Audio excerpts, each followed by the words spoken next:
Hey there folks, it's Reem again with another Conquest video. This time is something a little different. I'm stepping away from my 100 Kingdoms and into the grave with the Old Dominion. I picked up the army, or a good section of the army, physically a couple weeks ago because I wanted to start painting it before their big rules update, and then they had a big rules update along with the AdeptiCon patch. So with that, I thought I'd make some videos kind of doing shorter, smaller portions of the Old Dominion changes. Just kind of taking bite-sized chunks out of them instead of one giant, large video. So the first one that I'm doing is a discussion about the different Legion warlords that are characters that are specifically the Legion. Um, we'll start with that sub-faction. The Legion is overall pretty well supported by even other warlords, but we're just going to cover the three specific Legion warlords that are now out there, as they're some of my favorite. That's why I got into the army. I specifically, like the big Byzantine infantry blocks or infantry groups marching across the board. So the first one we have is the Ziliarch. Before the patch, it was one of the only two warlords you see out of Old Dominion, for the most part, at least the only ones that I saw. Fallen Divinity was the other one.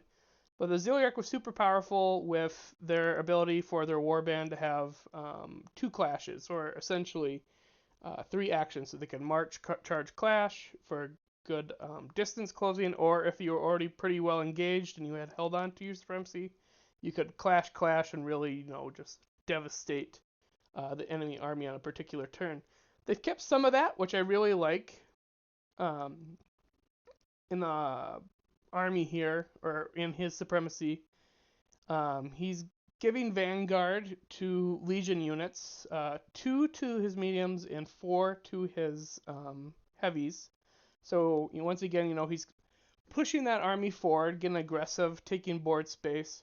He still has tier 4, and that in the patch note is a big change because now it's reroll all morale tests. So that's very powerful. Tier 4 change. Kind of indecisive on it. Like, it's very powerful, but you got that benefit if you were to ever attack your enemy in the flank. So it's nice that you can get it just, not having to get flank charges in and getting it, but it is something you could kind of get before with the reroll all successes. Um, and then the other thing that the Zilliard can do is he can add Dark Power Pool, whatever current tier you're on, 1 to 4. So if you're on tier 3, he can add that to your charge or to the Warlord's attack characteristic. So, the Ziliarch here you can see his base 6 attacks. If you get up to tier 4, all of a sudden the Ziliarch has 10 attacks with some treasures and some blessings. You can get him up to 14 attacks with Flurry, which he has natively here. Cleave 1. Um, really just becomes this like super duper like force on the battlefield, like almost Hero Hammer esque. Like he just becomes a major threat to the rest of the to your opponent. Like he can duel just about anybody with 14 attacks. Cleave, oftentimes he'll pick up Cleave 2, terrifying. Flurry. Double time makes it so that even though he's going to be in an infantry block, he's going to be harder to like just ignore. The opponent could choose to like not engage your death ball with him, but the double time gives an extra movement. So if the enemy tries, just not engaging them, you will be able to scoot around the battlefield faster than your opponent on turns where they're not engaging you and get in close distance. He also has access to two different treasure types, or two different treasures of different types. So really can get him out for, like I said, those 14 attacks. Super melee character, get some defensive abilities. His units are the Praetorian Guard, for mainstay, is Praetorian Guard, Legionaries, the melee Centaurs, and Varangian Guard, and Athenatoi. This is the only character that can get Varangian Guard, so if you like Varangian Guard, I like Varangian Guard. This is a character that you're going to have in your army to get them, and I think putting a Ziliarch into a group of Varangian Guard is going to be perhaps overkill. It's going to be super expensive. You're going to end up paying like 500-600 points for 5 stands of Varangian Guard in the Ziliarch. I think it's probably good to just have an MSU of the Varangian and probably throw them in the Praetorian Guard, just because the Ziliarch's always going to want to go first once you get engaged, so you'll get the Memories of Old ability for the Bastion and the Praetorian Guard. Praetorian Guard are probably some of the best things that you can, take a block of or a pool of wounds to make sure your Ziliarch stays on the battlefield. But some really good options here, especially if you like the Varangian Guard. So some of the highlights here, as I've kind of pointed out, is that, makes the army faster. You're vanguarding up the board faster. Helps out the Varangian Guard, especially as a heavy, but your centaurs and your cataphractoi with an extra 2 on the board really can get them into positions to be a threat earlier in the game. Again, that charge or extra attack, very powerful too. And also the charge, I should point out, isn't limited to his unit. It can be any Legion unit. So you could set up a couple of cataphractoi with a charge threat, and your opponent won't know which one will use that bonus until you actually activate it and go for it. One of the best duelists, I think. Duels are still in a weird spot in Conquest. They're trying to push it a little bit more with each patch. I think the Ziliarch, if you can get your Ziliarch into an enemy character reliably, like even if they deny the duel, there's some upgrades that we'll go through later. They'll be using that lower resolve stat, which if you're tier 4 will just make, really saving the resolve really, really hard. Make it so that you get that much more damage through. So if you're looking at the Ziliarch and you'd be like, why would I choose the Ziliarch as my Legion Warlord? I think he's very beginner friendly and he's got a pretty good ceiling. He's got a straightforward supremacy. It's just Vanguard on your Legion units. You can go to tier 4 and you can either get more attacks with him or you can increase the charge distance of regiment every round. I think it lends to a very wide and aggressive playstyle. You want to take a lot of board space. You want the Ziliarch to be hunting down things with his unit while other pieces kind of support him and swarm other areas. And it's probably the best option if you want a big block of Praetorians and you want to make it so those Praetorians can actually kill something reliably. Having a tricked out Ziliarch is probably got to be your best way. On to the next. So the next warlord that the Legion has is the Strategos. It is the master of legions. Not quite as combat focused as the Ziliarch. We don't have the flurry and a little bit less attacks, but overall serviceable melee character. The supremacy here also can get to tier 4, and then every round you can apply 2 effects to Legion units after the supremacy roll, which is very powerful. So you get an idea of like who's gonna go first, like what's gonna happen, so you can better prepare which ones you're going to choose. So your options are: you get to treat one unit as an additional dark power tier higher than they are. So if you're at tier 2, you can treat them as tier 3, and so on and so forth. You can activate Memories of Old, so this is really good for the Praetorian Guard if you lose the Supremacy Roar, or a Thanatoi, so you can give parry. You can roll 2d6 and take the highest for charge distance. So once again, you can get a charge distance threat. You can get a little bit riskier on your charges. You won't just have your 1 dice. Or you can have a unit lose Brittle. Brittle is a new rule for Old Dominion. It just makes it so Old Dominion now cares about their flanks and rears. I think it's overall a fairly fair rule. I guess I'm getting into the army. I played a lot of city-states and 100 Kingdoms, so it's not going to be any real difference for me because I am used to guarding my flanks. But if you were only playing Old Dominion, this might take a little bit of adjustment. And there are some tricks to lose Brittle, and the Strategos is one of them.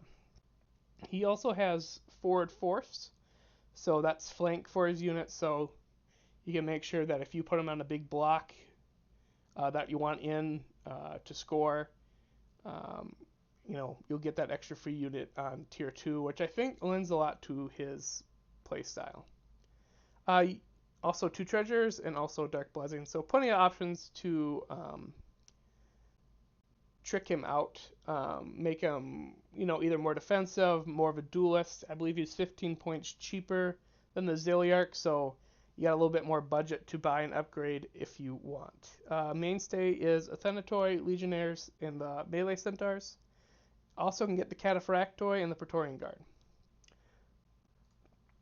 So some of the highlights here, he's probably the most beginner friendly one because lets you respond to the battlefield conditions as it develops. If you put a unit, out of place and they get flanked, you can give brittle. If you lose a supremacy roll, you can make sure your memories of old is activated on your defensive units. Gives you that charge distance if you want to take a little bit more risk. Just super, super versatile. I think most of the time, the options that you're going to be choosing is +1 tier in charge. Activate Memories of Old if you lost the supremacy roll and you need that, Bastion or Parry on Athenatoi. And then lose Brittle is always nice if you need it. Like, if you did get a unit flanked, like, give them Brittle so that if they're still there, they have a decent chance or a better chance of surviving the follow-up clashes.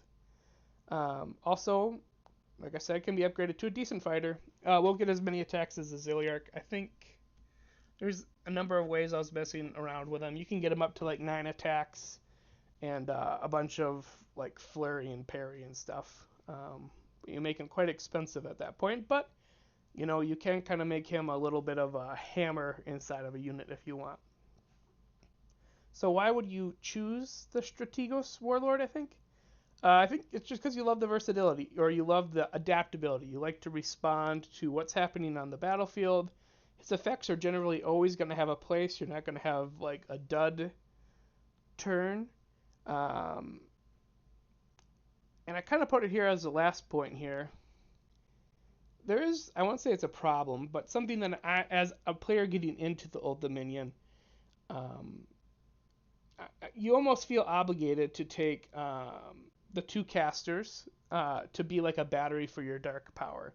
Like you want to have the Hero Deacon always, killing a stand every round so you get that power, and then casting a spell to get another power, and then you have the Archimandrite out there so you can heal that stand back, and you can keep that chain going. With the Strategos, with that ability to go +1 tier, I think you might be able to get away from that. It'll help bridge that gap of, not everything needs the full ability every turn. If that makes sense, like in the early part of the game when your whole army isn't committed, not every unit has to be at this most powerful tier that you have. You have time to just like, give a unit tier 3 when you're at tier 2. And then as the battle goes on and stands naturally die, you'll naturally go up there instead of having to spend almost like 500 points for this combo, depending on how you do it. So that's 500 points you could use, for legionaries, just other units that might be more combat effective instead of just camping in the back, generating power, and then trying to clean up in the end. I haven't got a lot of games with Old Dominion though at all, so this is all just speculative. But it is an interesting thought exercise that maybe you can step away from that a little bit and just throw more units onto the battlefield that will just die to generate you power instead of having to have the 2 spellcasters to do it. All right. The final warlord we have in the Legion is the mounted Strategos, so Strategos on a horse.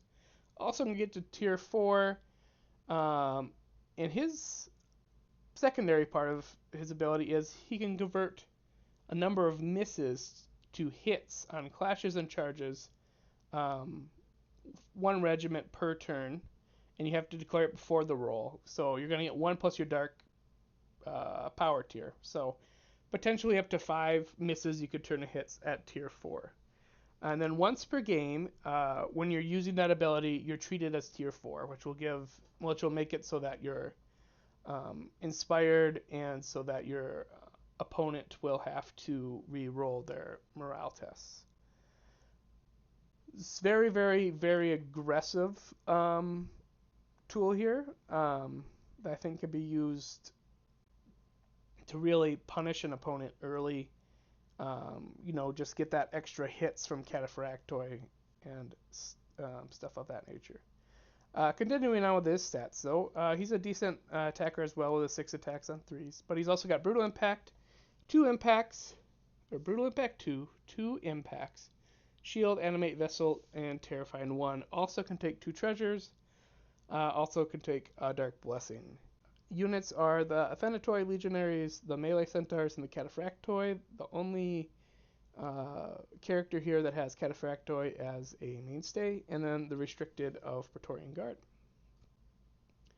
So as I was kind of getting into, the highlights of them is it provides a narrow and precise damage buff to the army. If you want to make it so that, on turn 3 you're going to do a devastating charge and kind of follow up over there, and then turn 4 you're going to take the advantage of that and do another charge, you can just kind of, slowly chip away and inch a lead as you're just getting above average damage from units. I think you want to try and decline the flank a little, or not decline the flank, but you want to make it so the game goes long. Like, you don't want to engage over the whole front at once. You want to start in one section of the board and just, go from left to right and just slowly, wrap around your opponent as this one unit has that little bit of advantage. Especially, I think, on like turn 3 or 4, when you're probably only at like tier 3 or tier 2, depending on how early in the game we're going. If you can get like a devastating charge with him and a unit of Cataphractoi, they're at tier 4. If you get like a charge clash, especially now that Cataphractoi have wedge, like, you're gonna really just be able to decimate a unit that normally would be able to stand that attack, and you really can swing the fight early. So why would you choose the Mounted Strategos here? I think probably the highest ceiling out of the Warlords for the Legion is if you're super confident in your position already, so you don't need ways to look out for brittle, the double time doesn't matter as much, the Vanguard doesn't matter as much to you. If you're super confident in your positioning and you're looking for ways to spike damage versatilely, because the Zilliarch can spike damage, but the opponent can just avoid the Zilliarch. Here you can avoid it because you can choose a regiment to get this buff every turn. So your opponent can't dodge it because it's not one regiment to dodge. It could be anybody in your army. So you get that ability to pass that damage buff to where it's needed, to where it's going to be most effective, just to get those spikes and help you clean off units more efficiently. And also, it's kind of hard to get Cataphractoi in the other Warlords, or in the army in general. If you do want to run multiple Cataphractoi, this is probably your best bet to do it. Otherwise, you're going to probably have to pick up this guy as a character and not as the Warlord just to get the Cataphractoi. So if you really like the combined arms, like, I'm going to have a big Praetorian block with a Strategos in there, and then I'm going to have a Cataphractoi, or a Mounted Strategos Warlord with a couple of Cataphractoi to support it, or to threaten, the counter-charging whatever attacks it. I think that could be very interesting. So some of the treasures and dark blessings I want to highlight specifically for these Legion characters are the Curse of Haslia's Shadow. It gives you Death Ward for duels, so Death Ward is like a D&D term, but essentially if you die, you actually come back on 1 wound and you don't die. If the enemy denies, like chooses not to duel you, they get -1 attack to their -1 to their attack characteristic until the end of the game. It's 30 points. It's super expensive, but they're really trying to push at every turn, every patch, to make dueling a little bit more interesting, and eventually we'll get there. This is an interesting step. 30 points is a little expensive, but it is going to be interesting to try. Harvest of the Fallen, you get to add Dark Power to your attack characteristic. This is how the Zilliar can get to 14 attacks. If you're at tier 4, you're getting 4 from him. You're getting 4 from his Warlord ability.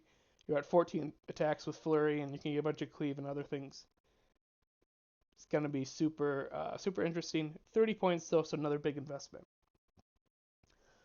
Scafong, I don't know how to say that properly. I took a stab at it. +1 Cleave, and the Regiment gains Linebreaker. This is going to be great for any of the Warlords. It helps the regiment that they're in, get a little bit more damage through. Linebreaker is a pretty good rule, especially into Old Dominion, just because of the Bastion and stuff. But I think you want a little bit of this. Get rid of shields, even if they have hardened. Some extra cleave for your character if you don't have it already, or additional cleave if you have it. It's going to be super nice, and it's pretty affordable. I think it's 25 points. Calamitous Bait of the Celsor. +1 cleave, +1 attack. It's a 20-point filler. If you have 20 points left in your list and you have an open slot and you don't know what to spend 20 points on, this is probably a good thing to throw on just about any of the Warlords. The Mounted Strategos probably wants to be charging more, so not as useful, but if you do get stuck in, it would be nice to have. Strength and Honor, die fighting, lose brittle while inspired. Losing the brittle while inspired, I don't know how important that is, but it's only 10 points, and if you do have, a 14 attack Zilliarch and his unit dies, taking 14 attacks on your way out is going to be super fun, and it's only 10 points, so if you have the slot open on your Zilliarch yet, spend the 10 points and make it so that they do kill him. Whatever killed the Zilliarch takes 14 hits on the way, or 14 attacks on the way out. Eternal Discipline, gain Untouchable. If you have one of these units inside of a big block and you want that block to survive, Untouchables reroll 6s on your defense save. So for Praetorians, you can reliably, since you can activate Memories of Old after the roll, but before your opponent activates, you're always going to have Praetorians rolling on 4s or defense 4, rerolling 6s. As someone who runs a lot of Household Knights, that's pretty powerful, unless your opponent has Linebreaker or Cleave. But I can really support a big Anvil regiment that has some weaknesses to the Cleave and Linebreaker. And then Gladiator is another one. You gain Flurry, Deadly Blades, and Parry. I think this is another good pickup for the Strategos. Flurry is nice because you don't have it already. Deadly Blades and Parry. So Parry gives you a little bit of a defensive buff for your unit. It stops, rerolls for stands that are touching you. And Deadly Blades and the Flurry gives a little bit more combat power to the block that he's in, especially if you pick up another offensive treasure or blessing for the Strategos. So kind of wrap up thoughts. All three I think are very well balanced internally, which is very refreshing. I've been looking at Old Dominion for a while. I just didn't always like the aspect that the Zilliarch was kind of the only way to go. So they all have varied effects. They're all kind of similar. They just have varying degrees, and each one is focused in a different way.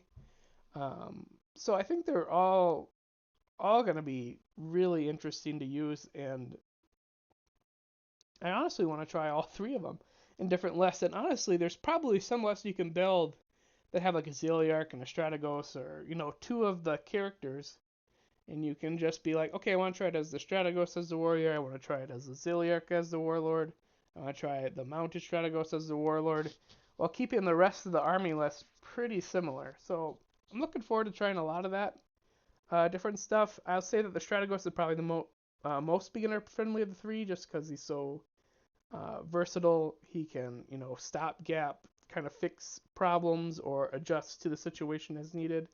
And the Mounted Strategos probably has that highest ceiling, just because that early tier 4 swing combined with that damage buff is going to be super powerful by people that really know how to use it. Probably not me. I'm probably average at best. I'm still working on getting better, but I can just see that on paper that will probably be, if someone running a Legion Warlord, if they're running that, you gotta be super strong. But yeah, just super excited to try them out. I'm excited to get into Old Dominion. The Legion is probably the favorite aspect of the faction, but I'm excited to kind of go over the rest of the army. Fallen Divinity is interesting. The Creed, also pretty interesting. I think that there's, well, the Archimandrite with their Aura of Death is interesting to put on paper. I want to go over that more, and I'll probably actually make a video about the rest of the Warlords, and we'll get into that and maybe do some math and see how many extra hits the Creed and the Archimandrite with their Aura of Death are gonna put out for a game. But until then, or until I make another video, you all have a great one.